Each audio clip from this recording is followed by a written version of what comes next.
सभी नगर निकाय शिक्षार्थियाँ हैं और आगे सिकंदर के सैनिकों द्वारा बढ़ने से इनकार इस क्रम में एक यूनानी संस्कृति का भारत पर प्रवेश हुआ था। बाद के काल में 321 ईसा पूर्व में चंद्रगुप्त मौर्य द्वारा मौर्य वंश की स्थापना, चाणक्य का राजनीति में प्रभाव, बिंदुसार और बिंदुसार के पश्चात 273 ईसा पूर्व में सम्राट अशोक जो इतिहास में महान पुरुष बना, उसका आगमन 269 ईसा पूर्व में राजस्थान चेक, 261 में कलिंग युद्ध और कलिंग युद्ध के बाद पश्चात भारतीय राजनीति का जो परिदृश्य था एकदम से बदल गया। आदरणीय डॉक्टर जैन साहब, उससे पूर्व आदरणीय हिंगट साहब ने बताया है कि किस प्रकार से धर्म युद्ध को भारतीय राजनीति में स्थान मिला और अशोक ने अपना संपूर्ण जीवन मानव धर्म को फैलाने में किया। यहाँ तक कि अपने पुत्र और पुत्री को भी संघमित्रा और पुत्र महेंद्र और संघमित्रा को श्रीलंका भेज करके अपने धर्म का प्रचार प्रसार में लगा दिया था।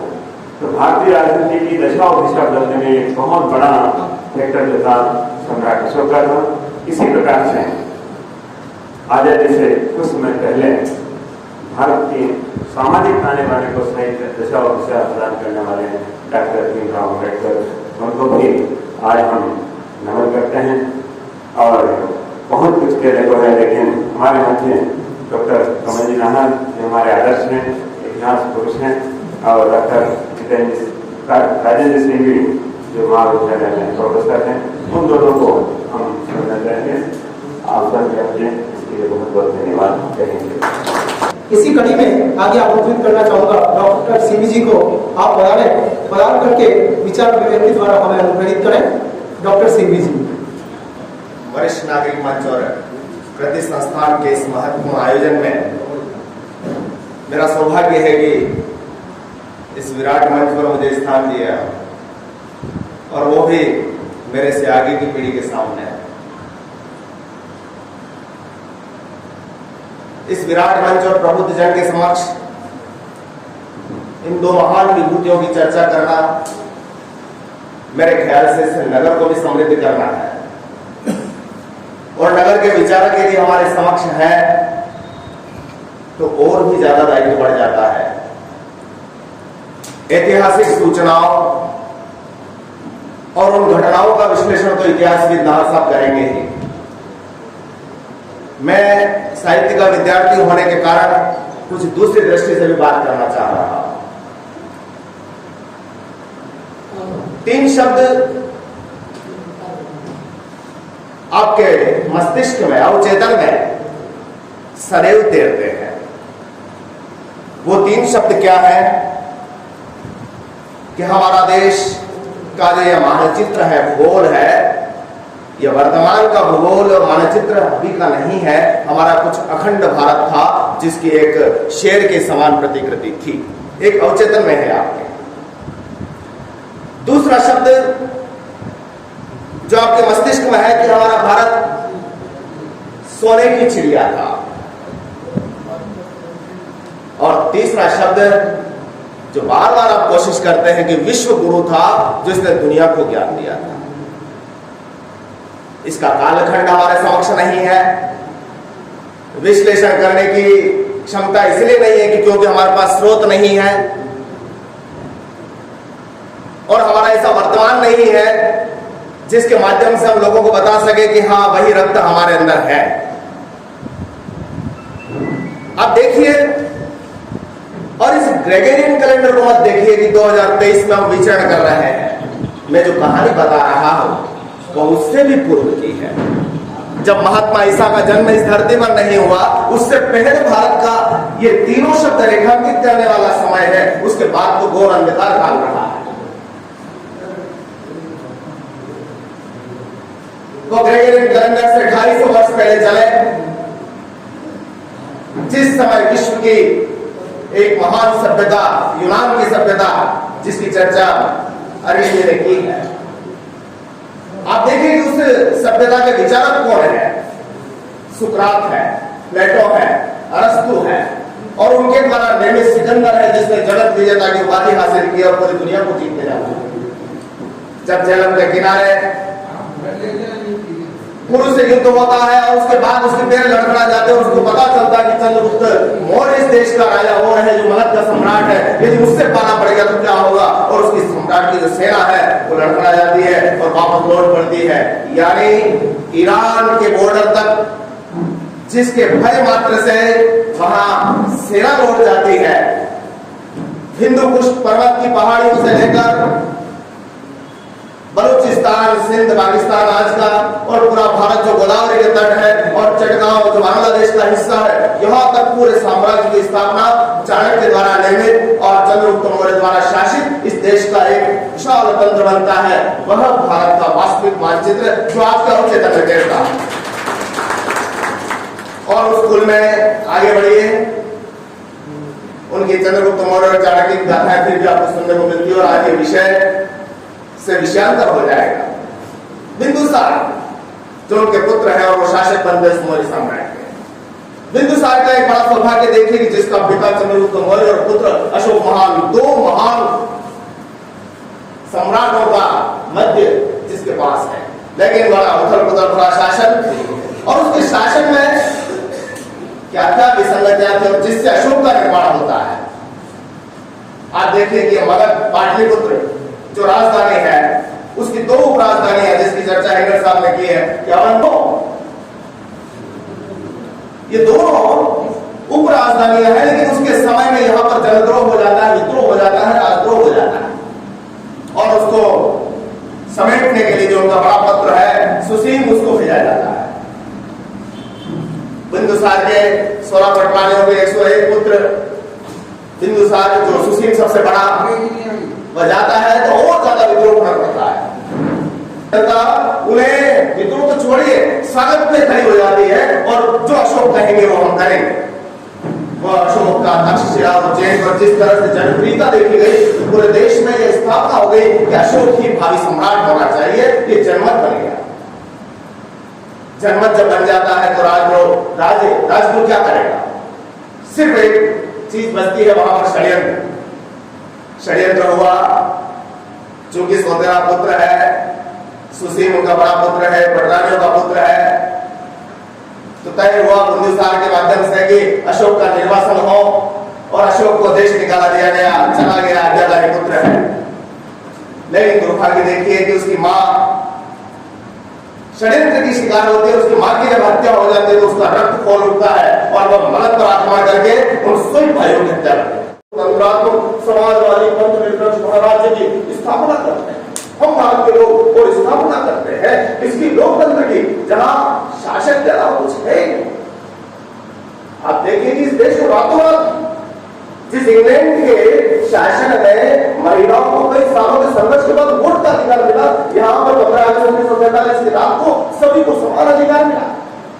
वो संविधान के लेखक और उसकी रचना का उसका मन में कितना बड़ा रहा, कितना बड़ा विशाल कलेवर, और माना जाता है कि स्वतंत्र भारत में सबसे ज्यादा पढ़ा लिखा व्यक्ति था।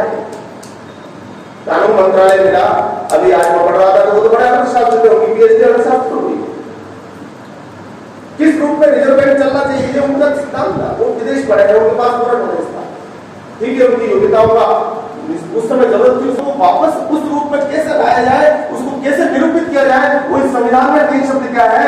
एक तो है पंथ निरपेक्ष, यानी उन्होंने यह मान लिया कि हमारा देश बहुलतावादी है, जहां पर भाषाएं अनेक हैं, जातियां अनेक हैं, धर्म अनेक हैं, संस्कार अलग है, क्षेत्र अलग है, यहां तक कि डीएनए तक अलग है, नॉर्थ ईस्ट से लगा करके द्रविड़ और आर्य कई चीजें हैं। लेकिन ये सिर्फ और सिर्फ जुड़ा हुआ है, तो किससे जुड़ा हुआ है? एक एकात्म तत्व से जुड़ा हुआ है जो भारत का तत्व है। तो उसने ये शब्द दिया पंथ निरपेक्ष, बहुत गहरे भरा शब्द था, जनता को बोलने का हक था। चाणक्य जब कहता है ना चंद्रगुप्त मौर्य के समय, वो कहता है धनानंद का समूल नाश करने के लिए जब उसकी शिखा खींची जाती है, खींच पात की खींच, ये शिखा तुम्हारे वंश का समूल नाश का कारण बनेगी। वो किस आधार पर कह देता है? वो इस यानी वो कहीं न कहीं हमारे भारतीयों के डीएनए में यह है कि हम स्वतंत्र हैं और हमारा यदि हम चाहें तो तुम राजा हो, अदरवाइज नहीं है। ये उस समय का डीएनए आज बोल रहा है क्या कि लोकतंत्रात्मक गणराज्य है जहां पर एकांगी चिंतन है। लोकतंत्र की खासियत क्या है?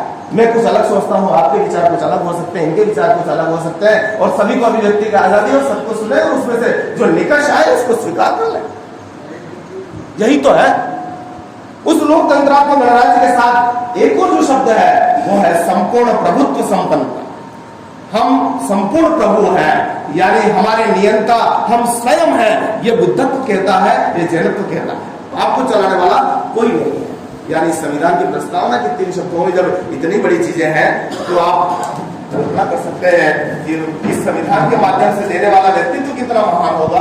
मैं ज्यादा इस विषय पर और विस्तारित नहीं होना चाहता, मेरे पास आने वाले वक्त और है, फिर कभी इस विषय पर और विस्तारित होंगे। बहुत बहुत धन्यवाद।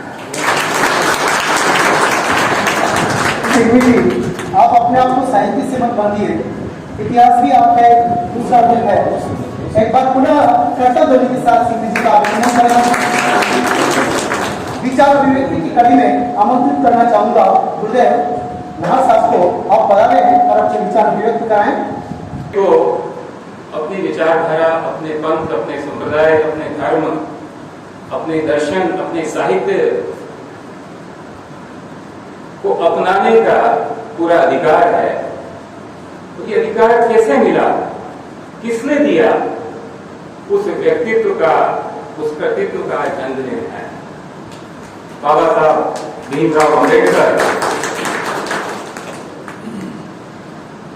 जिन्होंने इस संविधान निर्मात्री सभा की अध्यक्षता करते हुए 1947 में जब देश आजाद हो गया तो एक बहुत बड़ी चुनौती आने वाले नियंताओं के समक्ष थी कि देश को कैसे शासित किया जाए। और निरंतर एक बहुत लंबा मंथन चला और हमारा देश का संविधान तैयार हुआ। विश्व के सभी बड़े संविधानों में से, व्यवस्थित संविधानों में से खूबियां ली गई। हमारे देश के अतीत से, गौरव से, इतिहास से, प्रजातांत्रिक गणतांत्रिक व्यवस्थाओं से खूबियों को लिया गया। तब कहीं न कहीं अशोक महान नजर आया होगा बाबा साहब भीमराव अम्बेडकर। प्रश्न ये है कि आज अगर पेंशनर समाज, वरिष्ठ नागरिक मंच और प्रति संस्थान ये क्या एक विचित्र से संयोग को लेकर एक संगोष्ठी आयोजित कर रहा है, किसी के मन में आ सकता है कि क्या मेल है अशोक महान 2300 साल पहले हुए बाबा साहब भीमराव अम्बेडकर आधुनिक समाज के देन है। दोनों के बीच में ऐसा क्या था कि जिसकी वजह से एक मंच पर एक विचार संगोष्ठी को सफल तरीके से आयोजित किया जा सके और वक्ताओं को बोलने का सुअवसर प्राप्त हो सके और वो उसको संयोजित कर सके। हमारे संविधान निर्माताओं, विशेषकर अम्बेडकर के मन में इतनी विराट छवि थी अपने अतीत को लेकर कि उन्हें सबसे पहले मौर्य साम्राज्य, हमारे देश का पहला साम्राज्य था, उससे पहले महाजनपद है। वैदिक काल से आप परिचित होंगे, नहीं तो ये मेरा दायित्व है आज आपको बताने का कि उत्तर वैदिक काल के अंदर हमारे यहाँ साम्राज्य की अवस्था तात्विक तौर पर अस्तित्व में आई। राजा, सेनानी और ब्राह्मणी 3 अधिकारी हुआ करते थे और धीरे धीरे साम्राज्य का विस्तार हुआ।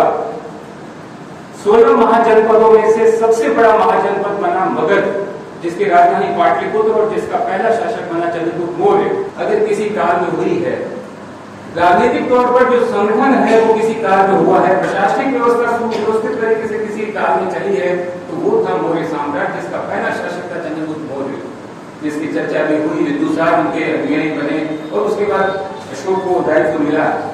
जो बात अभी तक इस मंच से कही गई उसे कतई नहीं दोहराऊंगा, केवल इस बात पर अपनी बात को केंद्रित करूंगा कि आज हम 2 महान विभूतियों को क्यों याद कर रहे हैं और क्यों दोनों को एक ही मंच पर हम अपने विचारों में समाहित करने का प्रयास कर रहे हैं। तो पहला जो हमारा चक्रवर्ती सम्राट था वो मौर्य साम्राज्य था। और यहीं से आप देखें कि बहुत सारे ऐसे सोर्सेस हैं बहुत सारी बातें हैं जिसमें आप मानिए पुराणों की बात करें, महाभारत के बारे में और रामायण के बारे में कई बार लोग कहते हैं वामपंथी विचारक कौन से थोड़ा सा पढ़ लिख जाए वो भी वामपंथी हो जाता है। प्रश्न करता है क्या राम हुए? राम तो एक काल्पनिक पात्र है। और शंभू का जब वक्त हो जाता है तो उनकी टोरियां चढ़ जाती है कि राम ने तो ऐसा काम किया, नारी को सीता को घर से बाहर निकाल दिया। काल्पनिक है या सीता को निकाल के पहले तय कर दो कि नहीं साहब वो तो काल्पनिक है, तो बाकी खत्म हो गई। तो पहली बार ऐसा इतिहास हमारे यहाँ पर लिखा गया, मेगस्थनीज जिसने हिंदी का लिखी, कौटिल्य जिसने अर्थशास्त्र लिखा, इसमें पूरा का पूरा इतिहास मिलता है। बौद्ध ग्रंथ बहुत सारे हुए, मैं सबकी चर्चा नहीं करूंगा, लेकिन दीपवंश, महावंश जैसे बौद्ध ग्रंथ हुए जिसके अंदर मौर्य साम्राज्य का पूरा वर्णन है। और सबसे बड़ी बात, एक ऐसा ग्रंथ जिसका नाम था मिलिंद पंथों, राजा मिलिंदर जो यूनानी शासक था, जो लौट गया था सिकंदर, उसके बाद जो यूनानी शासक यहाँ बचे रह गए, उसमें से मिलिंदर था। उसने बौद्ध भिक्षु नागसेन से कई प्रश्न किए, जैसे यक्ष युधिष्ठिर संवाद है, इस संसार में सबसे बड़ा पाप क्या है, इस संसार में सबसे भारी कौन है, इस संसार में सबसे बड़ा कर्तव्य क्या है, कौन सबसे तेज चल सकता है, इसका सभी का उत्तर किसने दिया? युधिष्ठिर ने यक्ष को। ऐसे ही प्रश्न मिलिंदर ने पूछे आचार्य नागसेन से, जो बौद्ध आचार्य था। उन्होंने जो जवाब दिए वो भी अपने आप में उस समय के साहित्य को, उस समय के इतिहास को बताते हैं। जैन परिशिष्ट वर्धन सूत्र है पूरा, और आपको मालूम होगा कि अशोक चंद्रगुप्त मौर्य अपने अंतिम काल में जैन धर्म को अंगीकार कर लिया था। तो आज किस वंश की हम बात कर रहे हैं? चंद्रगुप्त मौर्य जिन्होंने वैदिक परंपरा के बाद जैन धर्म को अंगीकार कर लिया, अशोक महान जिसने वैदिक परंपरा के बाद बौद्ध धर्म को अंगीकार कर लिया, उसके बाद जो स्वयं का धर्म चलाया, कितना स्वतंत्रता थी। आज संभव है मैं अपने जीवन काल में जैन धर्म छोड़कर किसी और धर्म को अपना लूं?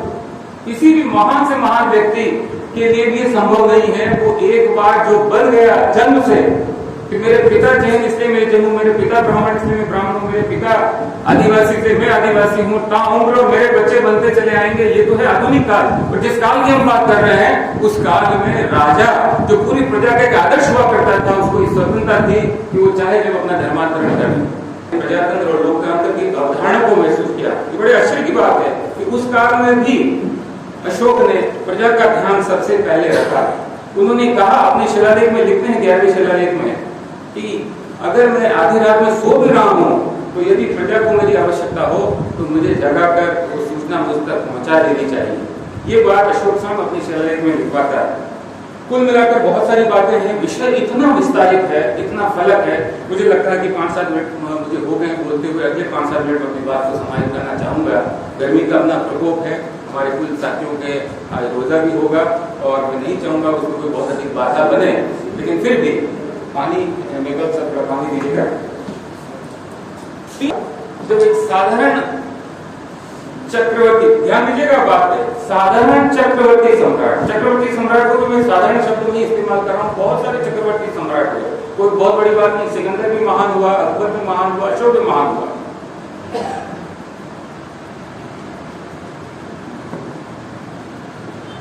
अभी जैसा सिंह साहब ने बताया कि 100 भाइयों का वध करके अशोक गद्दी पर बैठा। वो भी शिकार खेलता था, वह भी जीव हत्या करता था, उसके भी भोजनशाला में हजारों पशुओं का रोज वध होता था। वह भी उसी प्रकार से जीवन जीता था जैसे एक राजसी सम्राट को, बादशाह को जीना चाहिए वैसा जीवन जीता था। ये उसका प्रारंभिक काल था। कलिंग युद्ध की अभी चर्चा हुई, 1 लाख 1.5 लाख लोगों का वध हो गया। किसके लिए? एक साम्राज्य के लिए, भूमि के टुकड़े के लिए। तो बहुत आचार्य भिक्षु पूछता है कि ये बच्चा जो मृत हो गया है इसका क्या दोष? ये इतने छोटे से भूभाग के लिए हम अपना अहंकार इतना हो गया कि मेरा बड़ा साम्राज्य है, उसमें कलिंग एक छोटा सा प्रदेश जो अभी भी अटक रहा है उसको भी मैं अपने साम्राज्य में मिला दूं। ये भाव एक साम्राज्यवादी शासकों के मन में हुआ करता था। कोई बहुत बड़ी बात नहीं थी, स्वाभाविक प्रक्रिया थी। इस प्रकार का जीवन अशोक ने अपना जीवन जिया, लेकिन कलिंग युद्ध के बाद उनके जीवन में एक परिवर्तन आता है। और उस समय के सबसे प्रचलित, सबसे समाजवादी, सबसे लोक कल्याणकारी, मंगलकारी, अहिंसक, मध्यम वर्ग मानने वाला, मध्यम मार्ग पर चलने वाले धर्म को उन्होंने अंगीकार किया, वो था उस समय जैन धर्म भी था, लेकिन जैन धर्म चूंकि अति के ऊपर चल रहा था, वैदिक विचारधारा दूसरे अति पर चल रही थी, मध्यम मार्ग को उन्होंने चुना और उन्होंने बौद्ध धर्म को अपनाते हुए इतने जन कल्याण के कार्य किए, जिस पर अभी थोड़ा सा प्रकाश दिलीप जी हिंगड़ ने और अरविंद जी मुंडा ने और रणजीत सिंह साहब ने लिखा है। राजपथों का निर्माण कैसे हो, उसके किनारे सुविधाएं कैसे हो और प्रजा का कल्याण कैसे हो, प्रदेशों को कैसे बांटा जाए, प्रदेशों को फिर गांवों में कैसे बांटा जाए, गांवों का शासन कैसे हो, ऐसी छोटी छोटी बातों का उन्होंने ध्यान रखा। और बौद्ध धर्म का सुप्रीम कोर्ट में इंग्लिश के अलावा कोई भाषा स्वीकृत नहीं है डिबेट के लिए, चर्चा के लिए, वहां पर अपना मुद्दा रखने के। यूपीएससी में हिंदी को कोई स्थान नहीं है। मैं इसलिए कह रहा हूं कि कितनी बड़ी विचार, विराट विचार थे अशोक के कि जितने शिलालेख खुदवाए, जिस स्थान पर लगवाए उस भाषा में और उस लिपि में, कहीं पर खरोष्ठी लिपि में, कहीं पर ब्राह्मणी लिपि में, कहीं पर वहां की और किसी क्षेत्रीय लिपि में और अनेक भाषाओं में। जैसे कुछ के नाम मुझे याद है कि जैसे मागधी में, पाली में, संस्कृत में, यूनानी में, अरेमाई में, और खरोष्ठी लिपि जो लेफ्ट टू राइट जैसे अरबी लिखी जाती है राइट टू लेफ्ट, ऐसे ही खरोष्ठी लिपि राइट टू लेफ्ट उन्होंने लिखी। उसको पढ़ने का काम भी पहली बार एक ब्रिटिश हिस्टोरियन ने किया जिसका नाम फिलिप प्रिंसिप था। तो क्या कहना चाहता है और उन शिलालेखों में क्या बात है, 14 शिलालेखों की थोड़ी सी चर्चा करूंगा और अगले 5 मिनट में अपनी बात को समाप्त करने की कोशिश करूंगा, क्योंकि आपकी बॉडी लैंग्वेज ये बता रही है कि आप एक भी व्यक्ति मोबाइल में बिजी नहीं है, इसका मतलब सुन रहा है। 1 साल पहले धर्म यात्रा, अर्थहीन रीति रिवाजों पर प्रतिबंध, आज हम कृतियों को चला रहे हैं, आज हम ऐसे रीति रिवाज चला रहे हैं जिनका कोई औचित्य नहीं। उस समय अशोक ने कहा कि ऐसे अर्थहीन रीति रिवाजों को समाप्त किया जाए, धर्म की स्थापना, युद्ध नहीं, धर्म नीति पर विस्तार, सभी धर्मों से अपील और सद्भावना की अपील, कलिंग युद्ध हमारा अंतिम युद्ध होगा और धार्मिक जीवन की बात। अंत में एक विदेशी इतिहास का, क्योंकि हमारी खोपड़ी में वही बात समझ में आती है जब कोई विदेशी व्यक्ति कहता है। हमने बहुत बार कहा योग बहुत बड़ा साइंस है भाई, योग बहुत बड़ा साइंस है, योग बहुत बड़ा साइंस है, लेकिन जब योग का योगा हुआ तब हमारे समझ में आया कि योगा कुछ है। क्योंकि पश्चिम के विचारकों ने, वैज्ञानिकों ने कहा कि योग बहुत बड़ी चीज है। तो और हमारे यहाँ तो अडानी को भी हम बहुत बड़ा मान लेते, बाद में मानना पड़ा कि विदेशी संस्था ने बताया कि अडानी तो बड़ा भ्रष्ट व्यक्ति है, तो अब सब मानने लगे अडानी भ्रष्ट है। हैंडनबर्ग, अब हैंडनबर्ग कौन है, क्या है, क्या नहीं है, नहीं मालूम है, लेकिन उसने कहा है तो कुछ सही कहा होगा, मुझे वो पता नहीं क्या है, उसके पैरों के नीचे जमीन है नहीं है, ये थोड़ा पॉलिटिकल मामला है। तो क्या हुआ, एचिवेल्स क्या कहते हैं, पूरे पॉट पढ़ के आपको सुना रहा, इतिहास के स्तंभों को भरने वाले राजाओं, इतिहास के स्तंभों को भरने वाले राजाओं, सम्राटों, धर्माधिकारियों, संत महात्माओं आदि के मध्य प्रकाशमान है अशोक महान, और आकाश में एक प्राय एकाकी तारे की तरह चमकता है। ऐसा है अशोक महान। अशोक अकबर इसलिए महान नहीं है कि उसने बहुत बड़े साम्राज्य को जीता, अकबर इसलिए महान है कि उसने बहुसंख्यक प्रजा का ध्यान रखा, उसने दीने इलाही चलाया, उसने जो है तीर्थ यात्रा को समाप्त किया, उसने जो है दूसरे प्रकार के अच्छे काम किए। ऐसा ही अशोक इसलिए महान है कि उसने विचारों के सबसे ऊंचे स्तर को छुआ। जब धम्म सार्वत्रिक धर्म बन जाता है, मानवतावादी धर्म बन जाता है, नैतिकतावादी धर्म बन जाता है, तब तमाम झगड़े अपने आप समाप्त हो जाते हैं। खासतौर से मेरे बहुत अभिन्न मित्र भाई भजन जी जिज्ञासु, जो बहुत ही प्रखर पत्रकार, लेखनी के धनी, 300 से ज्यादा ब्लॉग लिख चुके और बहुत ही प्रभावी ब्लॉग लिख चुके, जिनके मन में हमेशा ये आता है कि क्या नया किया जाए। तो अभी 15 दिन पहले उन्होंने कहा कि नार साहब अपन अशोक के ऊपर एक संगोष्ठी करें। मेरा भी एकदम दिमाग में वो होगा कि अशोक कहाँ 2300 साल हुए, उनसे कोई वोट भी मिलने वाला नहीं है। अम्बेडकर से तो फिर भी बहुत सारे वोट मिलेंगे, अम्बेडकर हमेशा प्रासंगिक रहेंगे, गांधी हमेशा प्रासंगिक रहेंगे, पटेल हमेशा प्रासंगिक रहेंगे, क्योंकि पटेल, गांधी और अम्बेडकर से वोट मिल सकते हैं, अशोक से कौन वोट देने वाला है। चले थे अशोक और साम्राज्य हुआ पता नहीं 2300 साल में, उनको फिर भी याद कर रहे, तो मुझे ये तो तय हो गया कि भजन जी को चुनाव नहीं लड़ना, ये तो तय। और कब कौन चुनाव लड़े और कब जीत जाए इसका कोई हिसाब किताब नहीं है। लाइटर मोड में बात कर रहा हूँ, क्योंकि संगोष्ठी में ऐसा ना हो जाए कि हम भी अशोक के मार्ग पर चल पड़े नीचे उतर के, हमें सबको घर जाना है। तो आपने सबने बहुत शिद्दत से सुना, मन से सुना और सभी वक्ताओं को सुना। मैं बराबर देख रहा था, इंगर साहब से लगाकर मेरे तक और मेरे बाद के वक्ता होंगे, बहुत अच्छे से सुना। मैं साधुवाद देना चाहूंगा भाई गजन जी को, भाई रजाज साहब को, माधव जी को, जिन्होंने ये बहुत शानदार सा हमें उपलब्ध करवाया, और जितने भी यहाँ इस प्रथम पंक्ति में बैठे हैं आप सबका भी ये बहुत सुंदर आयोजन है। ऐसे आयोजन अगर हो और उस पर जो चर्चा हो तो ये देश जो इसकी खाती है, गंगा जमुनी संस्कृति से ये देश चलेगा। ये देश किसी ऐसे नारों से नहीं चलेगा जिससे कि लोग टूटते हों, बल्कि जुड़ने वाली चीजों से चलेगा। तो अशोक और अम्बेडकर उन्होंने बहुत बड़ी भूमिका उसमें निभाई है। आज के इस अवसर पर इन दोनों को सच्ची श्रद्धांजलि और सच्ची यात्रा यही होगी कि हम उनके बताए हुए मार्ग पर चल सकें। संगोष्ठी के माध्यम से जो भी विचार यहाँ पर रखे हैं उनके तिनका मात्र भी हम अपने घोंसले में लगाएंगे तो घोंसला चमन होगा। ये देश पुनः विश्व गुरु के पद पर अवश्य बैठेगा। धन्यवाद। जय हिंद, जय भारत।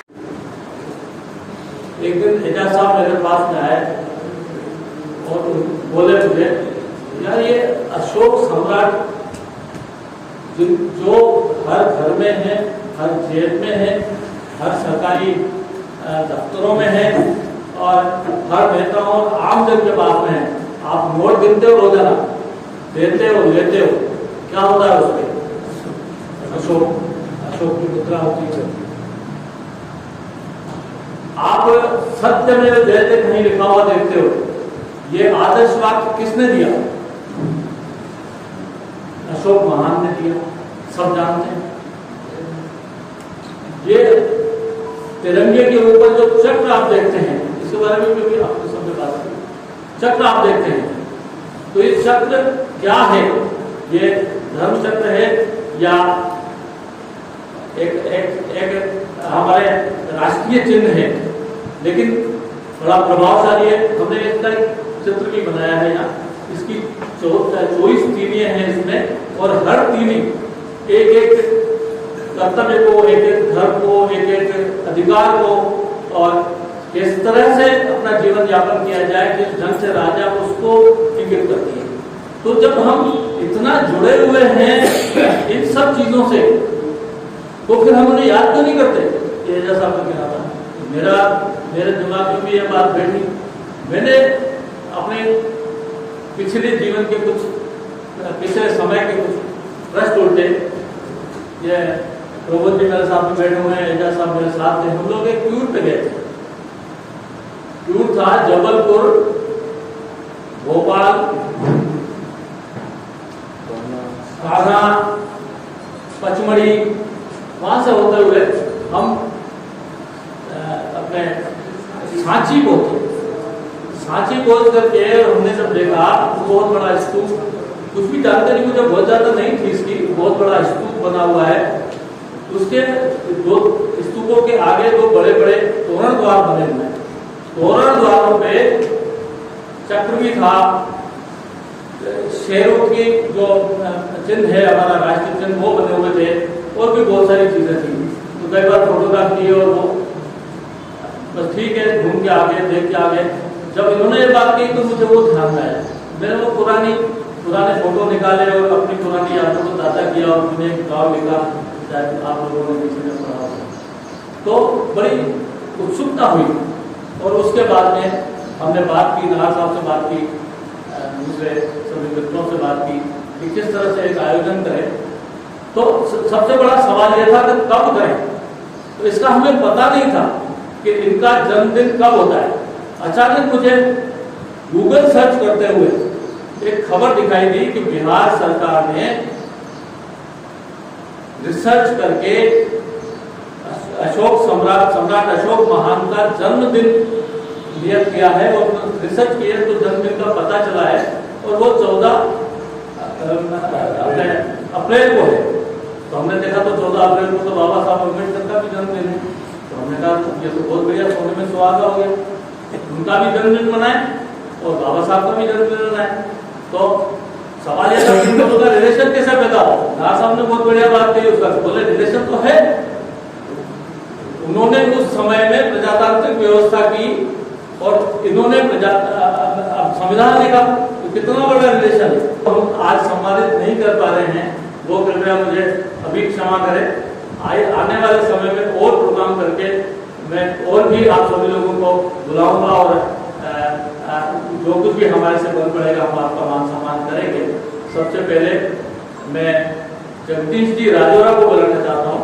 इनके बारे में मैं ये कहूँगा कि 3 पीढ़ियों से जगदीश राजौरा का परिवार शमशान घाट पर दाह संस्कार के लिए लकड़ियां एवं गोबर के कंडों की व्यवस्था को सुनियोजित ढंग से अंजाम दे रहा है। इतनी बड़ी बात है, 3 पीढ़ियों से। इनके दादा स्वर्गीय भेरूलाल जी राजौरा द्वारा शुरू किए गए समाजसेवी कानून कार्यक्रम, इनके पिता स्वर्गीय शंकरलाल जी ने पूरी जिम्मेदारी के साथ में गति दी। शमशान घाट पर लकड़ियां एवं कंडे रखने के बड़े गोदाम का जीर्णोद्धार करके विस्तार दिया। वर्तमान में पुत्र जगदीश जी राजौरा जिन्हें आज हम सम्मानित कर रहे हैं, ने इस परिपाटी और परंपरा को निरंतर बनाए रखा है। इस संदर्भ में उल्लेखनीय यह भी है कि जिसके घर में कमी होती है उन्हें दाह संस्कार के लिए तुरंत गोदाम की चाबी दे दी जाती है। लकड़ी एवं कंडे बिना किसी तोल के आवश्यकता अनुसार लेने की छूट होती है। पार्टी द्वारा निर्धारित रकम दाह संस्कार के बाद भी अगर नहीं जमा कराई जाती तो उससे कोई मांगने नहीं जाता। और ऐसे जो लोग जो आर्थिक रूप से कमजोर हैं उन्हें छूट होती है। आप अपने हिसाब से अपने ये प्रशस्ति पत्र एम शॉट उड़ा करके आप श्री का अभिनंदन करें। कर्तव्य के साथ अभिनंदन अपने आप में एक बात की है और अनुभव आप श्री के द्वारा एक प्रकल्प चलाया गया, निश्चय ही हम सभी के लिए श्लाघनीय है, प्रशंसनीय है। ये समाज सेवी संस्था हम इसकी सराहना करते हैं और इन्हें सम्मान देकर हम खुद सम्मानित होना चाहते हैं। आइए पुष्कर जी।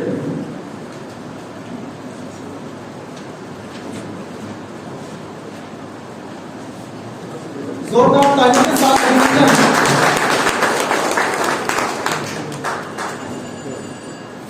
छोटी सी उम्र में बड़े से संगठन के साथ जुड़ करके नव कीर्तिमान आप श्री के द्वारा स्थापित पुनः कर्तव्य के साथ अभिनंदन। तो अन्य समाज सेवकों के लिए प्रेरणा का सबब बनी हुई है। अब तक आर्थिक रूप से कमजोर विवाह योग्य 24 कन्याओं को विवाह के लिए नई प्रेरणा के लाने के लिए ये सब करते जो आमतौर पर माता पिता अपनी बेटी को देकर गृहस्थ जीवन में प्रवेश करने के लिए भेजते हैं, इस संस्था द्वारा उपलब्ध कराया गया है और यह प्रोजेक्ट निरंतर गतिमान है। की समाज सेवा के लिए जिला प्रशासन द्वारा जिला स्तर पर सम्मानित किया गया है तथा फरवरी माह में आयोजित महावीर इंटरनेशनल के अंतर्राष्ट्रीय अधिवेशन में सर्वश्रेष्ठ जोन चेयरपर्सन का अवार्ड को भी सम्मानित किया गया है।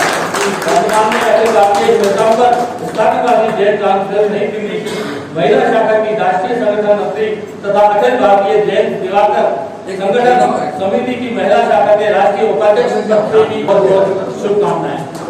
एक बार पुनः जोरदार तालियों के साथ श्रीमती दयाल जी का सम्मान हो, दोनों का साथ में ये बात बहुत बढ़िया रही।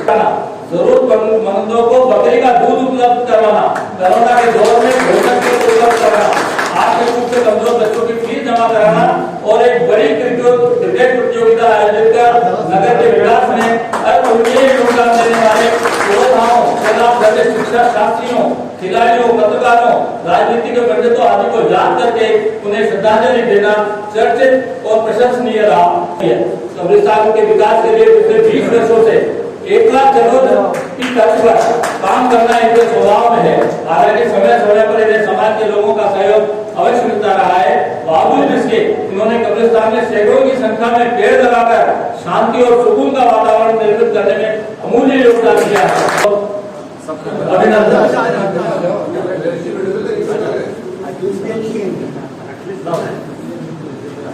बहुत बहुत अभिनंदन, बहुत बहुत स्वागत, जोरदार तालियों के साथ अभिनंदन हो। एक ही संस्था का हिस्सा है और इस बारे में मैं लीलीलाल साहब से थोड़ा सा मैं कहूंगा कि आप अपनी संस्था का परिचय दें आपके शब्दों में। ठीक है। तो ये संरक्षक हमारे साहब है निम्बाड़ा में, सुनिए, निम्बाड़ा में आचार्य तुलसी फाउंडेशन की 2 अलग-अलग शाखाएं रक्तदान सहित अन्य समाज सेवा के क्षेत्र में प्रभावी रूप से कार्य कर रही हैं। महिला विंग की अध्यक्ष श्रीमती ज्योत्सना बीरवाल जहां अपनी संस्था के पदाधिकारियों यहाँ एक बात मैं और कहना चाहूंगा, हमारे बीच वर्षा जी त्रिपुरा जी कहीं व्यस्त हैं, यहाँ नहीं आ पाई हैं। उन्होंने भी रक्तदान के क्षेत्र में बहुत जबरदस्त काम किया है और बहुत लोगों को राहत पहुंचाई है। बीरवाल साहब के निर्देशन में और आदरणीय कमल जी नाहर साहब के और सामने विराजमान श्रोतागण, ये बड़ा ही हर्ष का विषय है कि आज हम इस देश की 2 महान विभूतियों को यहाँ पर याद कर रहे हैं, उनको श्रद्धांजलि अर्पित कर रहे हैं। निसंदेह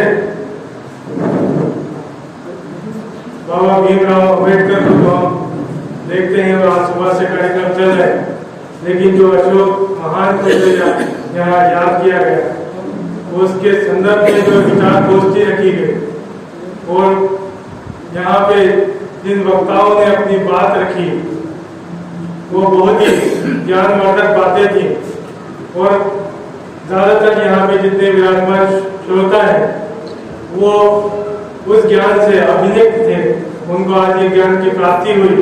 तो मैं हमारे यहाँ के जो भी विद्वान श्रोतागण और वक्तागण यहाँ पे मौजूद थे, मैं उन सबका हृदय से इन तीनों संस्थाओं की ओर से आभार व्यक्त करता हूँ कि आपने अमूल्य समय निकाला यहाँ पधारे। मैं इससे पूर्व एक बात कहना चाहता हूँ कि जैसे ही भजन जी ने हमें ये बात कही कि हम अशोक महान पे विचार गोष्ठी का आयोजन करें, तो हमारी टीम ने तुरंत बिना किसी संकोच के हाँ कही और ये कहा कि कहाँ करेंगे, तो उन्होंने कहा कि अपन पेंशनर समाज में कर रहे।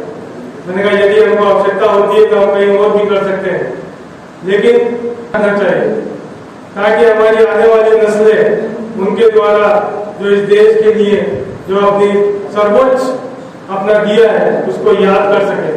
नहीं तो लोग भूल जाएंगे कि आज से 2300 साल पहले क्या किया था। जब हम जैसे बड़े लिखे लोगों को नहीं पता तो आम आदमी की हम बात कर सकते हैं। तो अंत में मैं आप सबका हृदय से वैद्य समाज की ओर से, वरिष्ठ नागरिक मंच की ओर से और कृति संस्थान की ओर से आप सबका हृदय से आभार व्यक्त करता हूँ।